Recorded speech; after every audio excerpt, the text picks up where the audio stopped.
Assalamualaikum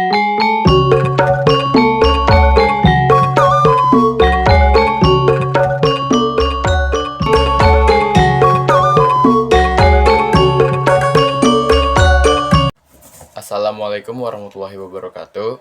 Nepangkeun nami abdi Naufal Hamamakila ti kelas 10 salapan. Abdi bade nyaritoskeun dongeng ngeunaan keong mas. Baheula di Kerajaan Daha aya 2 perigeulis, Dewi Galuh Ajeng jeung Candrakirana. Candrakirana teh bager pisan, lemah lembut jeung sok mensem ka saha wae. Nepi ka loba jalma anu nyaah ka anjeunna. Ku sebab kitu, Pangeran Ninu Karapati ti karajaan kahuripan kasengsem tur bogoh ka anjeunna. Tapi Dewi Galuh ajeng ngarasa dengki.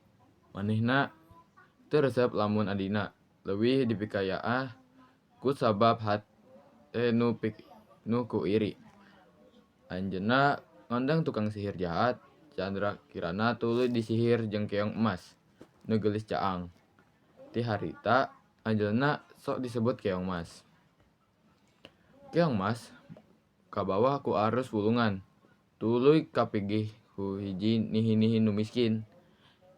Nini teh mawa pulang disimpen dina tempayan. Ajaibna, unggal Nini indit digawe, keong mas rubah doal jadi manusia.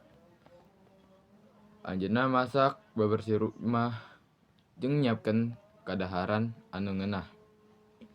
Nihi teh heran, imahna so rapih jeung pinuh kadahareun, padahal anjeunna sorangan. Dini hiji poe, Nini ngajak ngintip tuluy yen keong mas teh sabarna putri anu keur disihir. Ti harita Nihi di leuwih nyah jeung ngajaga rahasia eta. Samantara eta, Pangeran Inu Karapati teu pegat-pegat nengaan Candrakirana anu ngelis. Anjeunna terus ngembara nepi ka datang ka imah Nini. Nalika patepeng jeung keong mas, sihirna rusak, tur Candrakirana robah deui jadi manusia. Ahirna Pangeran jeung Candrakirana balik deui ka Kajaraan Kalayan Bagja. Sedangkan Dewi Galuh ajeng menang hukuman kusabab sifat dengkina. Ari Candrakirana hirup bagja jeung Pangeran. Hatur nuhun. Wassalamualaikum warahmatullahi wabarakatuh.